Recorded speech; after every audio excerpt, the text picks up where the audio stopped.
सांसों की तरफ।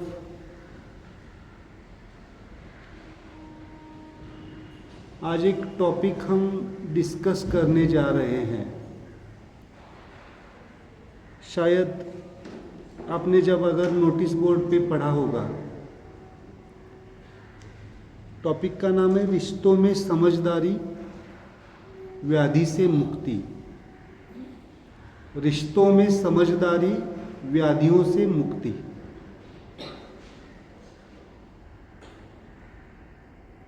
ये प्रश्न आ सकता है कि रिश्तों का और व्याधियों का क्या संबंध है, लेकिन संबंध बहुत गहरा है। इतना गहरा है कि हमें पता भी नहीं चलता है कि हमें डायबिटीज़ कैसे हुआ, ब्लड प्रेशर कैसे हुआ, कोलेस्ट्रॉल कैसे बढ़ा, रूमेटॉइड आर्थराइटिस कैसे हुआ, कैंसर कैसे हुआ। स्लोली ओपन योर आइज, धीरे से आंखें खोलिए। क्या कभी आपने सोचा है रिश्तों का सीधे सीधे परिणाम आपके शारीरिक व्याधि से भी कनेक्टेड है? कभी सोचा है या कभी आप इसके बारे में सोचते हैं? हो सकता है ऐसा कुछ नहीं है ना, बट थोड़ा सा समझेंगे हम इसको, पैथोलॉजी को। इसको मैं कहता हूँ पैथोलॉजी। शब्द आता है ना पैथोलॉजी और फिजियोलॉजी। फिजियोलॉजी मतलब आपकी नेचुरल एक्टिविटीज़, मतलब आपका शरीर अच्छी तरह से नेचुरली काम करना।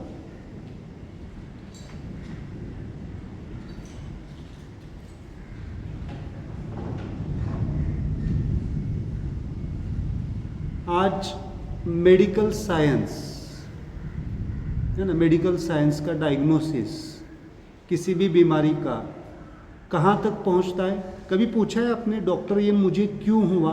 कितने लोग पूछते हैं ये मुझे क्यों हुआ? समझो बैकएक होगा, डायबिटीज़ होगा, थायराइड हुआ, कितने जन पूछते हैं? पूछते हैं बट जवाब नहीं होता है। सबसे इम्पोर्टेंट है टाइम नहीं होता है। जवाब तो होगा, मेडिकल साइंस के पास इतना पढ़ा है हमने, है ना, बट टाइम नहीं है। और जवाब भी है लेकिन बहुत लोकल डायमेंशन का है। समझेंगे, देखो कोई भी चीज़ आप अगर समझ के करेंगे तो जल्दी ठीक हो जाएंगे। अगर आपको कार चलाना अच्छी तरह से मालूम है, उसके पुर्जे सब मालूम है, गियर कैसे डालना है, स्टीयरिंग कैसे घुमाना है, कब क्लच दबाना है, कब ब्रेक दबाना है, इसका सब पूरा ज्ञान होगा तो आप गाड़ी कैसे चलाएंगे?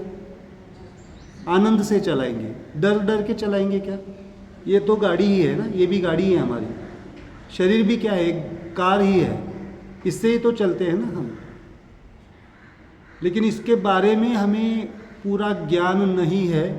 इसके वजह से हमें क्या होता है, थोड़ा सा भी इधर उधर कुछ हो गया, सफरिंग आ गया, तो हम क्या करते हैं? घबरा जाते हैं। तो मेडिकल साइंस क्या आंसर देता है? अगर हम डायबिटीज़ की बात करें, एग्जाम्पल थायराइड की बात करें, रूमेटॉइड आर्थराइटिस की बात करें, देयर आर 3 मेजर कॉजेस। इथं रिमोट आहे बघा, ते बहुतेक लाईट गेल्यानंतर बंद पडले ते चालू पण होत नाही आहे बघा. कि there are 3 major causes. Generally infections कहा जाता है ना, वायरल इन्फेक्शन, बैक्टीरियल इन्फेक्शन, उसकी दवाई दी जाती है. दूसरा कॉज क्या कहा जाता है? एटो इम्यून डिसऑर्डर्स. अपनी ही इम्यून सिस्टम अच्छी तरह से आपका काम नाही कर रहे. काय करावं लागेल त्याला बंद झाल्यानंतर? हां, कुणीकडे ह्याच्याकडे बघू. नाही पण ती चालू नाही झालं. हां ठीक. हां अच्छा, लाईट आल्यानंतर चालू करू. इन्व्हर्टरवर नाही चालू. ठीक.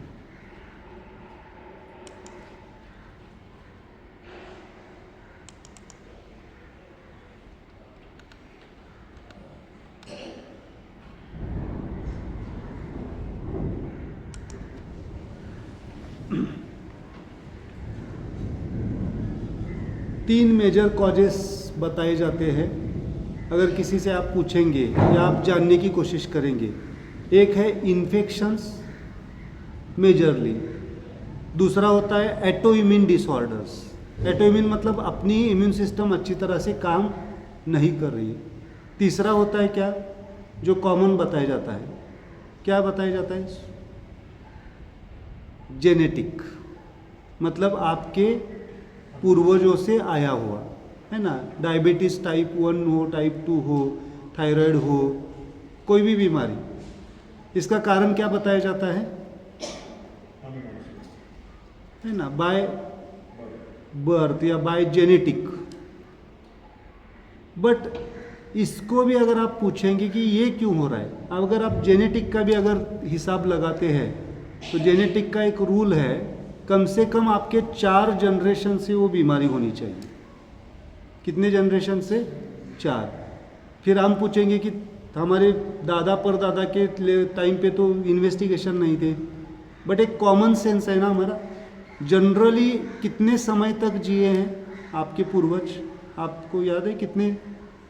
नेचुरली अबाउट 80 ईयर्स के नीचे कोई डेथ नहीं हुई है। अगर कोई पैंडेमिक या कोई बहुत ग्लोबल लेवल पे कोई डिसीज़ आ गया है तो, बट डायबिटीज़ या जो लाइफस्टाइल डिसऑर्डर्स है उनको नहीं थी, है ना। और हम 4th कॉज हम लेते हैं कि हमारा खान पान, ये सब चीज़ें इम्पॉर्टेंट है।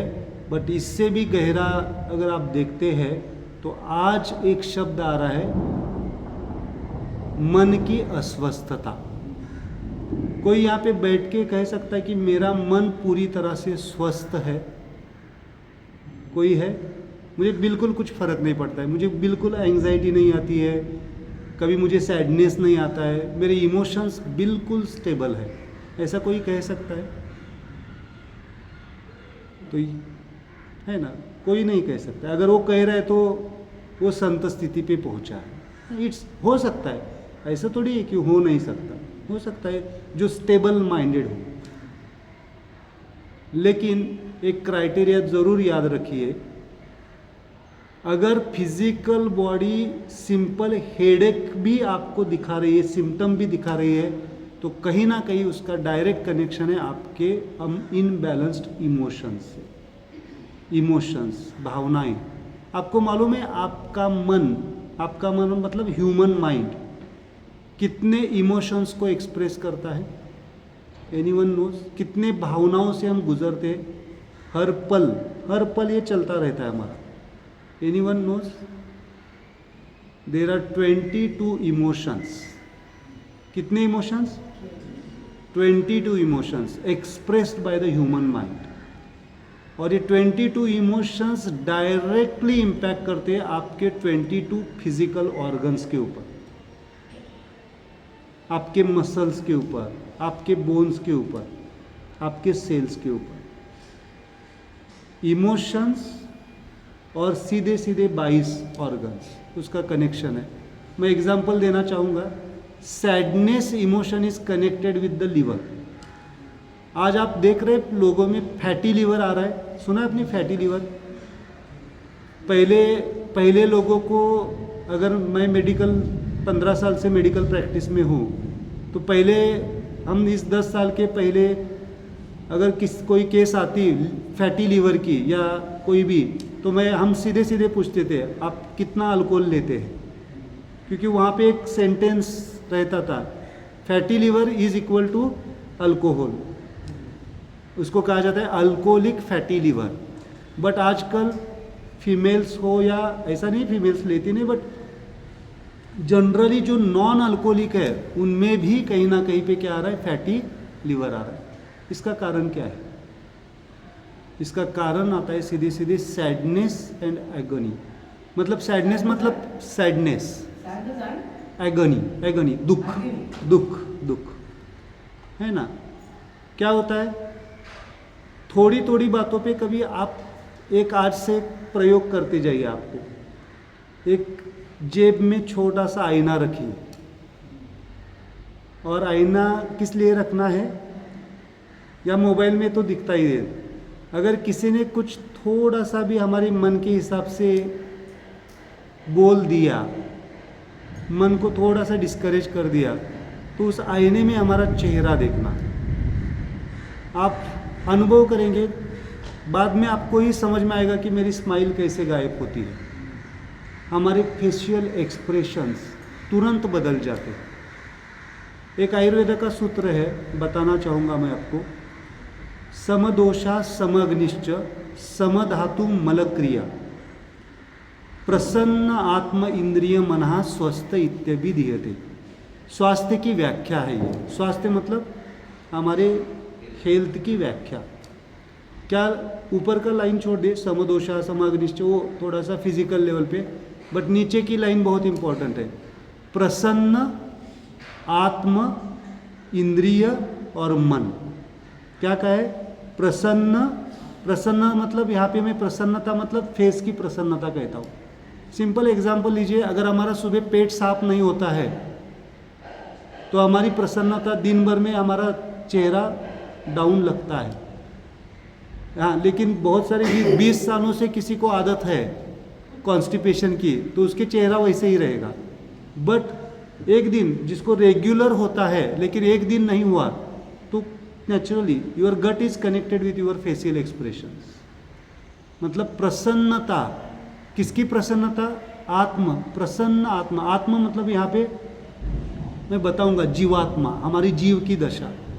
प्रसन्न आत्म इंद्रिय, इंद्रिय मतलब हमारी कर्मेंद्रिय और ज्ञानेंद्रिय और हमारा मन सबसे इंपॉर्टेंट। अगर ये स्टेबल है, स्माइलिंग है, इसको शब्द देता हूँ मैं स्माइलिंग, देन आपके ऊपर के वात पित्त कफ दोष, आपकी मल की क्रिया, उत्सर्जन, ये सब कैसे होगा? आनंद के साथ होगा। यहाँ पे जो कुछ भी आप चिकित्सा कर रहे हैं, क्या कर रहे हैं, आपको कुछ समझ में आ रहा है? क्या किया जा रहा है यहाँ पे? हाँ, आपके क्या किया जा रहा है? डिटॉक्स मतलब क्या?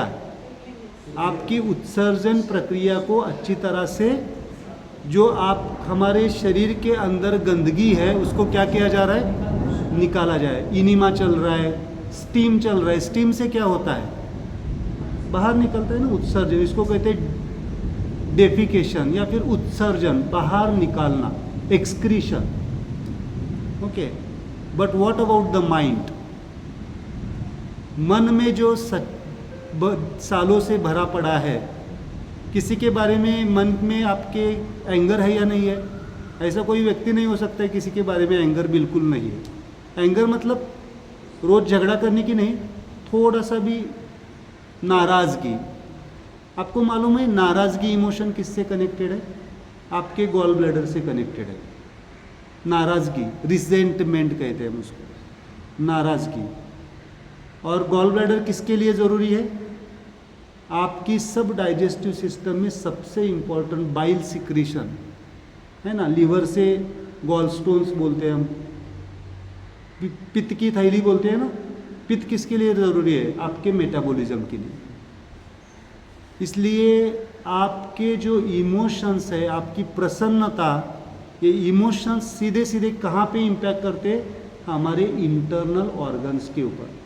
आज थोड़ा सा जाके पढ़िए आप गूगल पे, आपके शरीर में सबसे इम्पोर्टेंट कितने ऑर्गन्स है? सबसे इम्पोर्टेंट, जिसके बिना हम उसको पूरी तरह से निकाल दिया गया तो हम जी नहीं सकते। क्या यूटेरस निकालने के बाद जी सकता है व्यक्ति या नहीं जी सकता है? जी सकता है, बराबर। हार्ट निकाला दिया तो, हार्ट निकाल के बाजू में रख दिया तो चलेगा? नहीं। पूरा इंटेस्टाइन निकाल के, पूरा, पार्शियल नहीं, पूरा लार्ज इंटेस्टाइन चलेगा? नहीं चलेगा। मतलब ऐसे 22 ऑर्गन्स है जो सबसे इम्पॉर्टेंट है हमारी बॉडी को चलाने के लिए, और वैसे ही हमारे 22 इमोशंस है जो आपके मन को रिफ्लेक्ट करते हैं। और अभी मुझे बताइए, आपका मन किससे दुखी ज़्यादा होता है? मतलब मन अस्वस्थ क्यों होता है? दुखी नहीं, मन के इमोशंस क्यों बिगड़ जाते हैं? आपके खुद के वजह से या दूसरों की वजह से? फिर आप तो आगे पहुँचे, आप खुद के ऊपर ब्लेम ले रहे तो।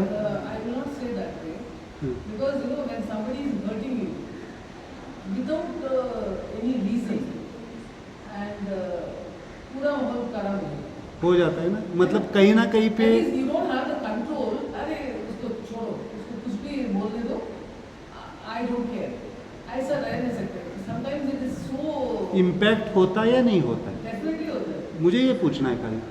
आपके क्लोज्ड वन, चलो एक एग्जांपल लेते हैं हम। आप कहीं पे जॉब कर रहे हैं, आप जॉब कर रहे हैं और जॉब में आपको बॉस ने कुछ बोल दिया, उसी इंटेंसिटी से, उसी फ्रीक्वेंसी से, और वही चीज़ आपके लाइफ पार्टनर ने बोल दी, किससे ज़्यादा हर्ट होते हैं? सबका आंसर सेम। हाँ, ये अलग सी बात हो सकती है कि बॉस भी लाइफ पार्टनर, बॉस और लाइफ पार्टनर एक है तो अलग आएगा, वो अलग किस्सा आएगा। होता है ना, इसे एक ही प्रोफेशन में अगर है या एक ही बिजनेस में है और बॉस वाइफ या हस्बैंड होगा तो क्या हो जाएगा? वो मुझे लगता है कि वो डबल इम्पैक्ट हो जाएगा, है ना? बॉस को तो हम बोल हाँ, नहीं, बॉस को बोल नहीं सकते, ये अलग सी बात है, बट इम्पैक्ट किसका ज़्यादा होता है? क्योंकि हमारा नेचुरली एक कॉन्शियसनेस डेवलप होता है। क्या? हमारा एक नेचुरल डिफेंस मैकेनिज्म होता है माइंड का। क्या बोलता है मन? इसके साथ तो हमें इतना ही समय बिताना है, नेचुरल डिफेंस मैकेनिज्म है। और घर में इसके साथ, इसीलिए मैं दो शब्द यहाँ पे यूज करता हूँ। जो आपके क्लोज्ड रिलेशंस है ना, क्लोज्ड, उसका सीधे सीधे इम्पैक्ट आपके जीवात्मा के ऊपर होता है। मैं जीवात्मा शब्द यूज कर रहा हूँ। जीवात्मा मतलब आपका अंतःकरण। शब्द सुना है आपने? अंतःकरण। अंतःकरण आता है चित्त, अहम, बुद्धि। थोड़ा सा स्पिरिचुअल वर्ड है, हमें मालूम है, हम बोलते हैं ना। चलो इसको और सिंप्लीफाइड करता हूँ मैं। बॉस जो बोलता है वो कहाँ पे लगता है? यहाँ पे लगता है, यहाँ पे लगता है। बॉस जो बोलता है यहाँ पे, इसलिए ऐसे बोलते हैं ना, चलो इसको छोड़ दो। और जो घर वाले बोलते हैं या लाइफ पार्टनर बोलता है वो कहाँ पे लगता है? यहाँ पे। इसे मैं कहता हूँ स्पिरिचुअल ब्रेन या स्पिरिचुअल हार्ट कहते हैं उसको, है ना। अंतःकरण की जगह कहाँ पे? यहाँ पे। और बॉस का कहना या बाहर के लोगों का कहना यहाँ पे। हम बोलते हैं ना, छोड़ो ये पागल है, इसके पीछे मत जाओ। लेकिन ऐसे बोल सकते हैं क्या घर में?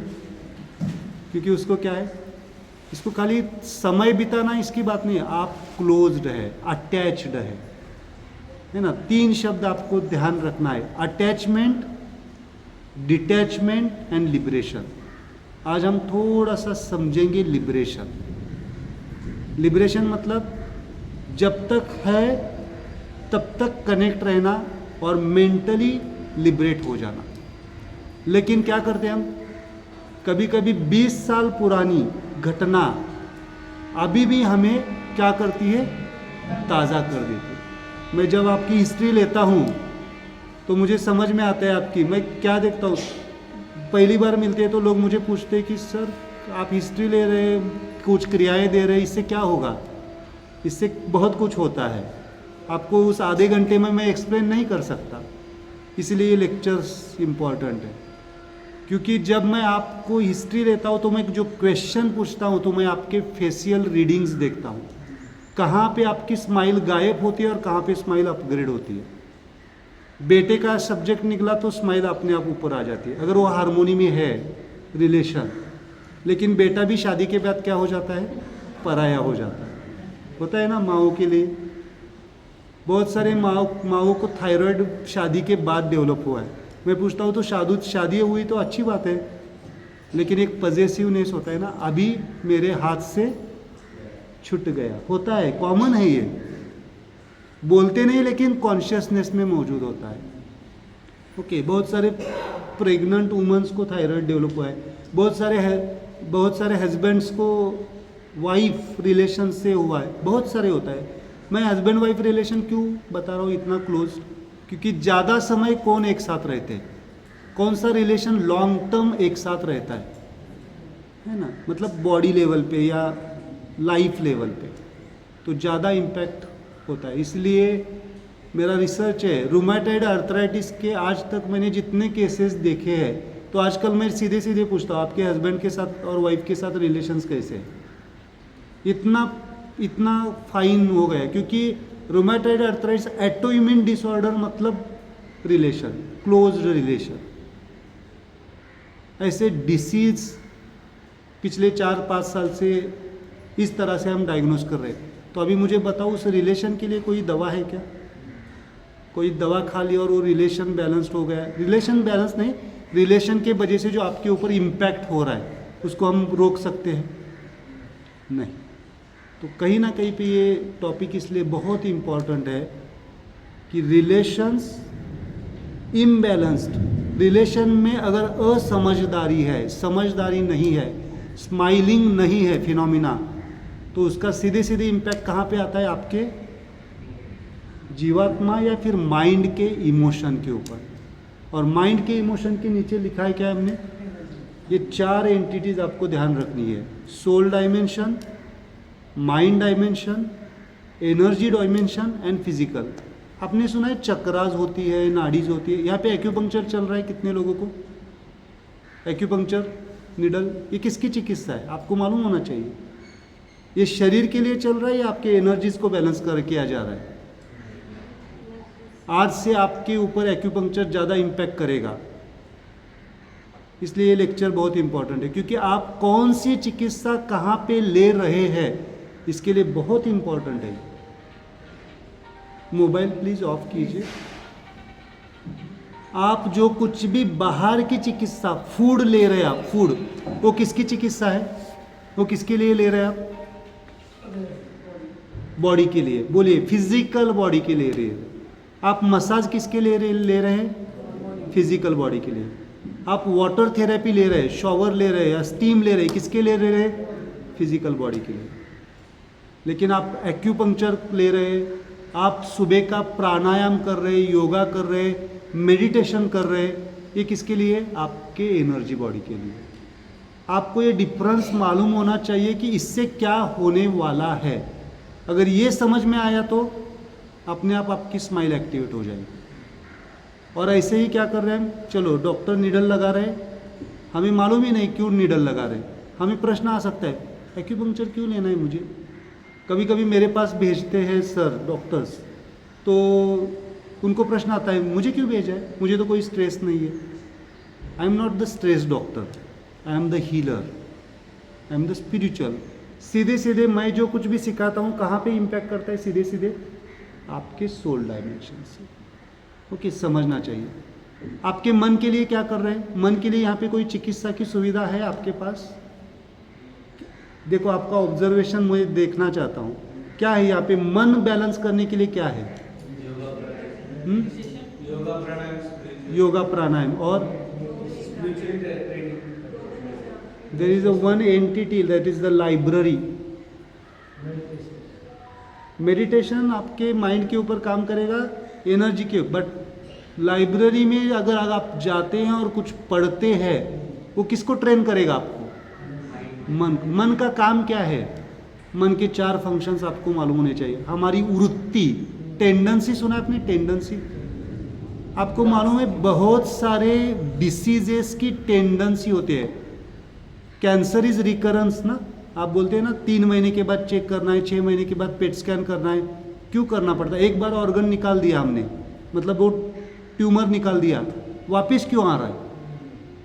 इससे वृत्ति, इसको कहते हैं वृत्ति शब्द आता है। टेंडेंसी, शरीर की जैसे टेंडेंसी होती है वैसे मन की वृत्ति होती है ना, वृत्ति। दूसरा होता है हमारा थॉट प्रोसेस, विचार। विचार कैसे बदलेंगे? दवा खाने से, एक्यूपंक्चर करने से, किससे बदलेंगे? आपको कुछ ऐसा मिलना चाहिए, ज्ञान। इसे कहते हैं ज्ञान योग। क्या कहते हैं? ज्ञान की कहाँ से मिलेगा? लाइब्रेरी या कोई इन्फॉर्मर या कोई एजुकेटर। और दूसरा आत्मबोध कहाँ से मिलेगा? देन मेडिटेशन, जो स्माइल की बात करेंगे हम बाद में करेंगे। बट मन के लिए क्या है ज़रूरी है? लाइब्रेरी प्लस और क्या ज़रूरी है? आपका चिंतन। आप चिंतन में होते या चिंता में होते? यहाँ के ट्रीटमेंट एंजॉय करने या चिंता के लेवल पे करने हैं। बहुत सारे लोग मुझे एंग्शियस ही दिखते हैं ज़्यादा, मुझे यहाँ जाना, यहाँ जाना, यहाँ जाना। वो एंग्जाइटी गुड है, अच्छी बात है, लेकिन वो एंग्जाइटी सफरिंग ना बन जाए। तो क्या करो, चिंतन करो। वेटिंग है, रुको थोड़ा सा, उस टाइम ध्यान करो, चिंतन करो, ऑब्जर्व करो, एनालिसिस करो। मैं एक चिकित्सा ले रहा हूँ, उसमें मुझे बदलाव क्या आ रहा है। लेकिन बहुत सारे लोगों का चिंतन कहाँ पे चल रहा है मालूम है? शरीर से तो यहाँ पे है और घर पे फ़ोन चल रहा है। मैं सब ऑब्जर्व करता हूँ, लोगों को नहीं लगता है मैं क्या देख रहा हूँ क्या नहीं, ऑब्जर्वेशन रहता है। घर पे बेटे ने खाना खाया नहीं खाया, आप क्या कर रहे हैं, ज़रूरत नहीं है। मुझे सच में बताइए, इस तरह का टाइम आपने कितने सालों के बाद आपके लिए निकाला है? आप ऐसे ही नहीं आए, आपको बहुत स्ट्रगल करके आना पड़ा है, बहुत सारी जिम्मेदारियों को थोड़ा सा बाजू में रख के तो यहाँ पे आए। तो किसका चिंतन होना चाहिए आपका? आपका खुद का। तो इसलिए मैं कभी कभी एक शब्द यूज़ करता हूँ, थोड़ा सा सेल्फिश बन जाओ। क्या बन जाओ? यहाँ पे हस्बैंड वाइफ भी आए तो आप अलग अलग थोड़ा सा करो। कितने लोग हैं यहाँ पे हस्बैंड वाइफ अभी मौजूद? हाँ, तो अभी क्या करो, आज से डिफरेंट। एकांत शब्द सुना है आपने? एकांत। ये जगह खाली आपके फिजिकल हेल्थ के लिए नहीं है, ये आपके स्पिरिचुअल हेल्थ के लिए, आपके आत्मा को स्टेबल रखने के लिए। और अगर एक बार आपने आत्मा स्थिति को समझा, स्टेबल रखने की कोशिश की, तो अपने आप आपका शरीर सपोर्ट करना लगेगा। तो अभी क्या करो, आज से स्माइल। ऐसा नहीं है कि सेपरेट होना मतलब 20 साल पुराना गुस्सा अभी निकालना, नहीं तो आप मेरे नाम पे वो पर्चा फाड़ देंगे। फिर मैं ये नहीं कह रहा हूँ। आपको क्या करना है, एक दूसरे को स्माइल के साथ देखना है। और डिस्टेंस कैसे मेंटेन करना है? फिजिकली नहीं, मेंटली। मेंटली आप क्या करो, आप एक हो जाओ। सबसे इम्पॉर्टेंट है, आप जब तक इन चारों का रिश्ता बैलेंस नहीं करेंगे तब तक आप बाहर का रिश्ता बैलेंस कर ही नहीं सकते। ध्यान से सुनिए, आपका खुद के साथ रिश्ता जिसका बैलेंस्ड है, वही व्यक्ति दूसरे के साथ रिश्ता बैलेंस रख सकता है। मतलब आपका खुद का मतलब आपके सोल का, आपके मन के साथ, आपके मन का आपके एनर्जी बॉडी के साथ, आपके एनर्जी बॉडी का आपके फिजिकल बॉडी के साथ। अगर ये बैलेंस नहीं है तो क्या आएगा? इम्बैलेंस आएगा। और क्या आएगा फिर? आपकी बॉडी आपको सफरिंग देना शुरू कर देगी। इसलिए सबसे पहले रिश्ता किसका बैलेंस करना है? किसका? खुद का, खुद के साथ। किसके साथ? खुद का, खुद के साथ। उसका ओवरफ्लो फिर बाहर जाता है। हम बोलते हैं ना, मैं मुझे जब कभी हिस्ट्री लेता हूँ तो मैं पूछता हूँ, थोड़ा सा कुछ कॉन्शियस व्यक्ति है तो उनको पूछता हूँ कि आप किस लिए जी रहे? मैं तो मेरे बेटे के लिए जी रहा हूँ, मैं मेरे हस्बैंड के लिए जी रही हूँ, मैं मेरे वाइफ के लिए जी रहा हूँ। लेकिन जब तक आप खुद के लिए नहीं जिएंगे तब तक दूसरों के लिए क्या जी सकेंगे? होता ही नहीं है, ये रूल ही नहीं है। जब तक आप खुद को बैलेंस करेंगे, स्टेबल रखेंगे, तब जाके आप पूरी तरह से। सूरज किसके लिए उगता है? चलो बताओ, सूरज किसके लिए उगता है? किसके लिए? दूसरों के लिए, हमारे लिए? ऐसा होता तो कब का वो बंद हो जाता, क्योंकि बहुत सारे लोगों का 12 बजे के बाद दिन शुरू होता है ना। तो वो तो सही टाइम पे उगता है, वो उगता है खुद के लिए, और खुद के लिए उगने के बाद उसका ओवरफ्लो, इसको शब्द आता है ओवरफ्लो। जो पंच तत्व है वो अपने आप में क्या रहे? अपने आप के लिए जी रहे हैं। यहाँ पे सेल्फिशनेस मतलब बाहर की सेल्फिशनेस की बात नहीं कर रहा हूँ, मेरा ड्रेस कैसा है, मेरी गाड़ी कैसी है, मेरा बंगला कैसा है, इसकी बात नहीं कर रहा हूँ। मैं आपकी जीवात्मा की बात कर रहा हूँ। नहीं तो मिसअंडरस्टूड कर जाएंगे आप। मेरे पास मोबाइल कौन सा है, इसकी बात नहीं कर रहा हूँ मैं सेल्फिशनेस मतलब आपकी बॉडी स्माइलिंग है, माइंड। चलो एग्जांपल दे दो मुझे, आंसर दे दो कि आपकी बॉडी अगर स्माइलिंग है तो आप दूसरों के लिए हेल्प कर सकेंगे ना। अगर आपके सिर में दर्द है तो आप घर में काम कर पाएंगे क्या? नहीं कर पाएंगे। तो इसलिए आपका खुद के साथ रिश्ता कैसे होना चाहिए? आनंदमय होना चाहिए। इसे कहते हैं smile body, smile mind, smile energies and smile life. इसलिए अगर आप देखते हैं जो कुछ भी मेडिसिनल ट्रीटमेंट्स है वो कहाँ पे काम करते हैं? आपके फिजिकल बॉडी के ऊपर। जो कुछ भी एनर्जीज बैलेंसिंग ट्रीटमेंट्स है, मतलब आप जो रेकी कहते हैं, प्राणिक हीलिंग कहते हैं, जो कुछ भी है, प्राणायाम कहते हैं, अष्टांग योग में से बाह्य योग, यम, नियम, आसन, प्राणायाम, प्रत्याहार, ये आपके एनर्जी बॉडी का मामला है। एक्यूप्रेशर, एक्यूपंक्चर, ये सब एनर्जी बॉडी का मामला है। मन के लिए क्या है? आपका आचार विचार या जो कुछ भी आप पढ़ते हैं, ज्ञान का मार्ग, वो क्या है? आप जो भक्ति करते हैं मन का है ना। भक्ति क्या है? किसी पूजा को फॉलो करना, क्या है ये? आपके मन के स्टेबिलिटी के लिए। Then what about the soul dimension? Soul के लिए क्या करना चाहिए? सोल के लिए एक ही माध्यम है, सेल्फ रियलाइजेशन, खुद को समझना, ऐसा ज्ञान को उपलब्ध हो जाना कि क्या है एग्जैक्टली, प्रकृति क्या है, आत्मस्थिति क्या है, इसको समझने के बाद ही आप सोल को समझ सकते हैं। इसे कहते हैं सोल रियलाइजेशन। और मैं जो सिखाता हूँ, क्या सिखाता हूँ? How to realise the soul. हाँ, लेकिन उसके लिए कुछ टेक्निक्स है। यहाँ पे कैसे आए आप? क्या यूज़ करके आए? व्हीकल यूज़ करके आए या नहीं आए? कोई तो व्हीकल यूज़ किए ना। तो ऐसे कुछ व्हीकल्स मैं सिखाता हूँ इनिशियली, जिस व्हीकल्स के माध्यम से आपके जो कुछ भी सोल इम्प्रिंट्स है वो डिसॉल्व होते हैं।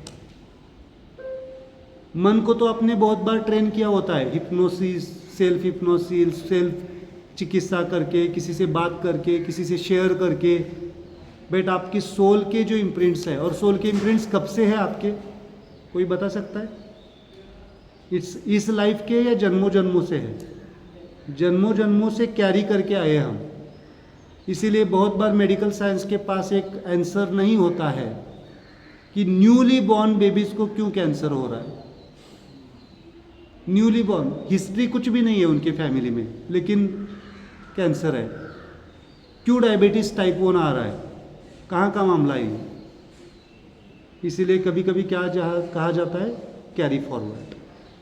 और वो कैरी फॉरवर्ड फिर कैसे ठीक करेंगे? So there are some vehicles, there are some smile mudras. It's not regular mudras. आप बोलेंगे कि हमें तो मुद्रा मालूम है, हमने पढ़े हैं, यूट्यूब की मुद्रा नहीं है। हर एक व्यक्ति की अलग आएगी, हर एक टेक्निक अलग आएगी, क्योंकि हर एक व्यक्ति क्या है, अलग है।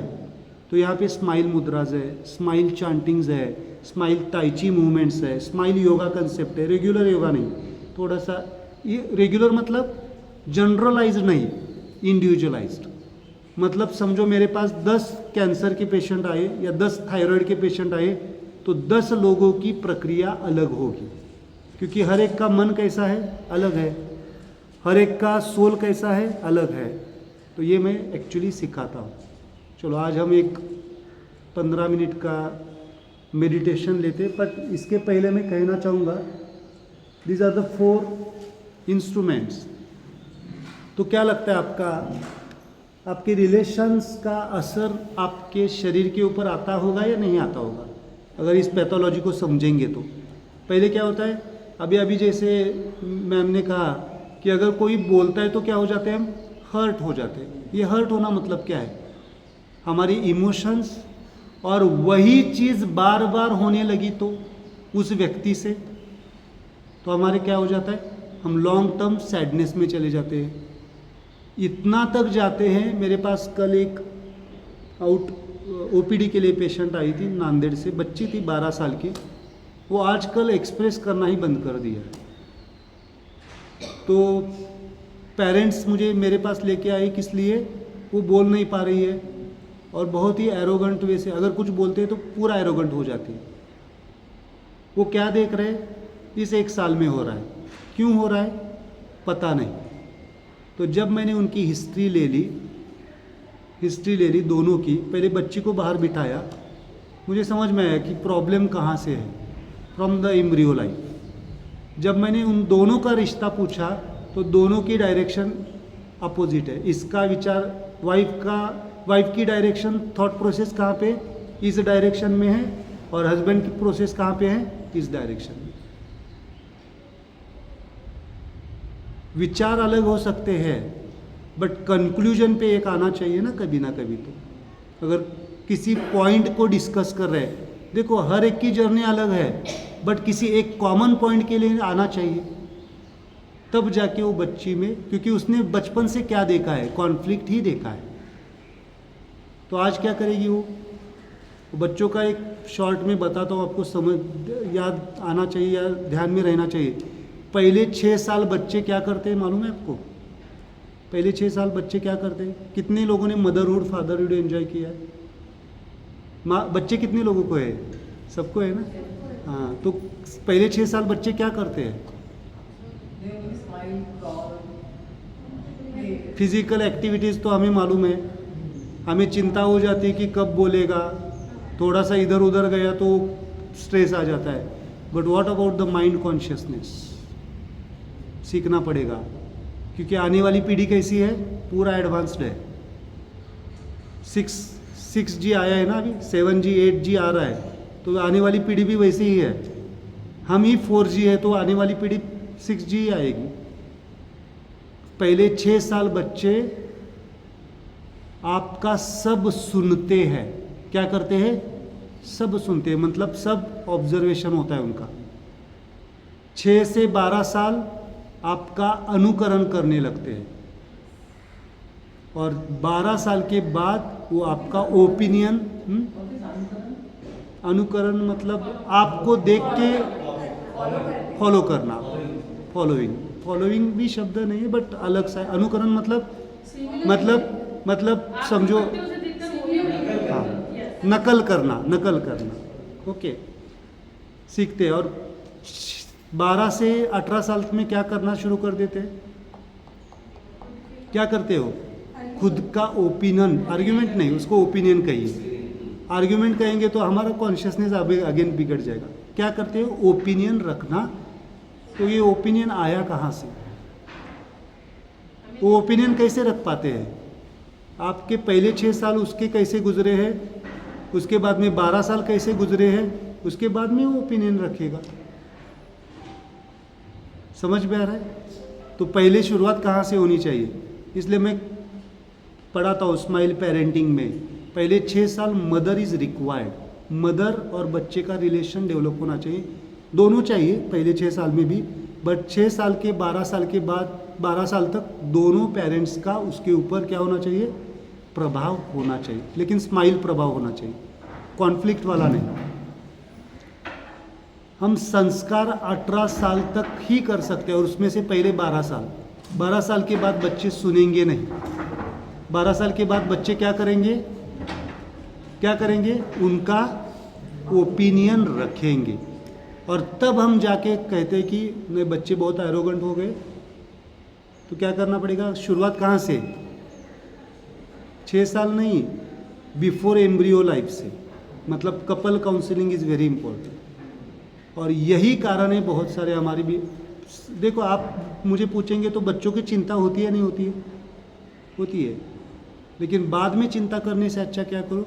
तो अब तो बोलेंगे अभी हमारे बच्चे तो बड़े हो गए, इसके लिए क्या करेंगे? इसके लिए कुछ रिलेशंस की टेक्निक्स है। आप अभी भी उनको कहाँ पे कम्युनिकेट कर सकते हैं? कहाँ पे? मन का सुनेंगे क्या? वो बोलेंगे आपसे ज़्यादा मुझे पता है, क्योंकि माइंड इंटेलेक्चुअल है। बट कहाँ पे उनका कौन सा स्तर उनका आपकी बात सुन पाएगा? इसमें से चारों में से।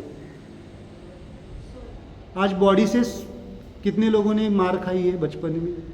आपकी एज से मुझे लगता है सबने खाई है ना। लेकिन आजकल के बच्चे थोड़ा सा हाथ लगा लो, एक तो घर छोड़ के जाएंगे या फिर आपको उल्टा हाथ दिखाए सकते हैं। ओके, मतलब बॉडी से समझा नहीं सकते आप।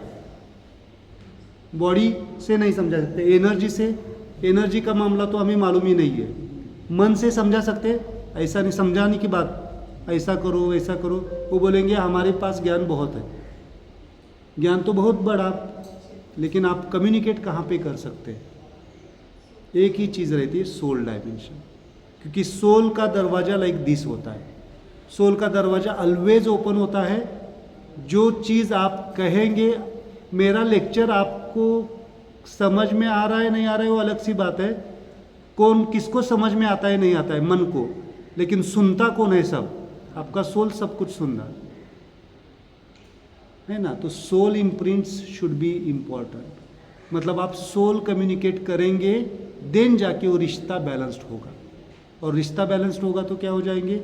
आपके इमोशंस बैलेंस्ड हो गए, और इमोशंस बैलेंस्ड हो जाएंगे तो आपके क्या हो जाएंगे? ऑर्गन्स काम करना ठीक तरह से शुरू कर देंगे, और ऑर्गन्स काम करना ठीक करेंगे तो आपकी फिजिकल हेल्थ मेंटेन हो जाए। ये पैथोलॉजी होती है। तो अभी मुझे जब मिलेंगे तो आप मुझे पूछो मत ये सर कैसे काम करता है, इसके लिए लेक्चर इंपॉर्टेंट है। सीधे सीधे ये पॉइंट्स अभी हम जो कहा, अभी भी हम एक सेशन लेंगे, ये सीधे सीधे आपके ऊपर कहाँ पे काम करेगा? सीधे सीधे आपकी सोल की चेतना के ऊपर काम करेगा। शब्द क्या है? चेतना।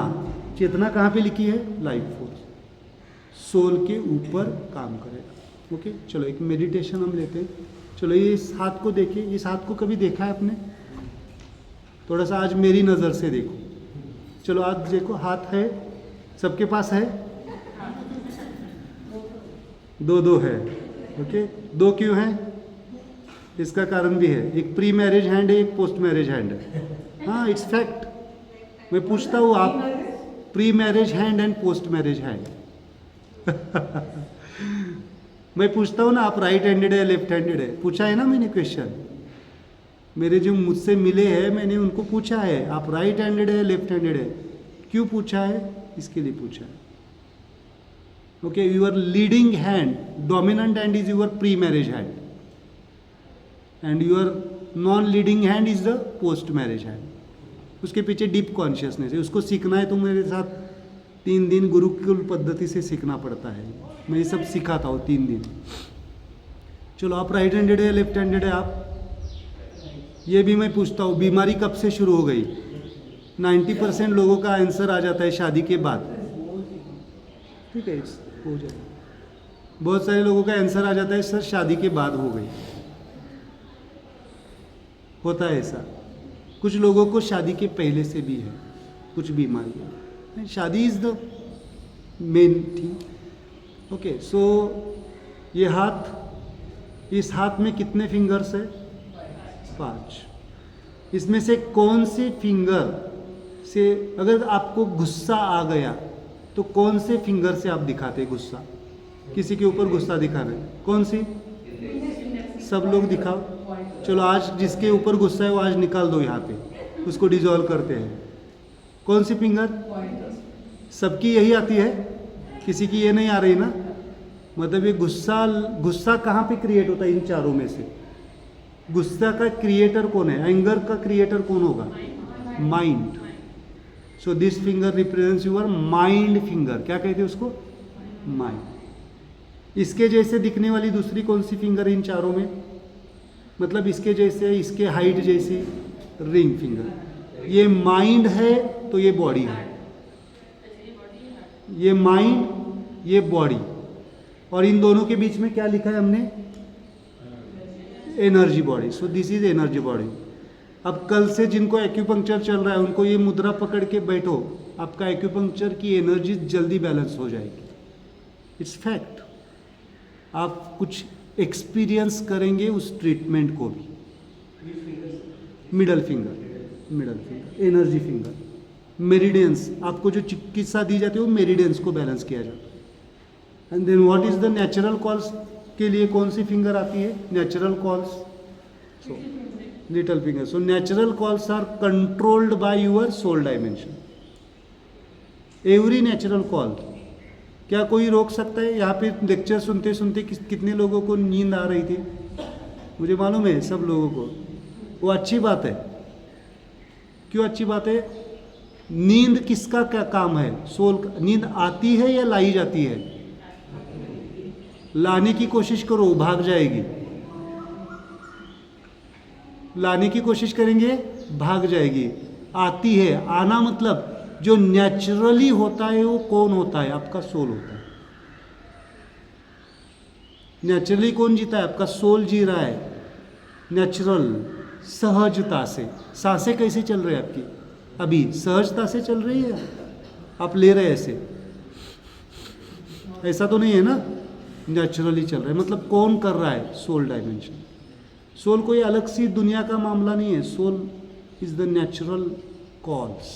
सो this finger represents your soul. How do you describe? You are just giving a lecture. I am not going sleepy. I am not feeling sleepy. It is because I am concentrating on what you are saying.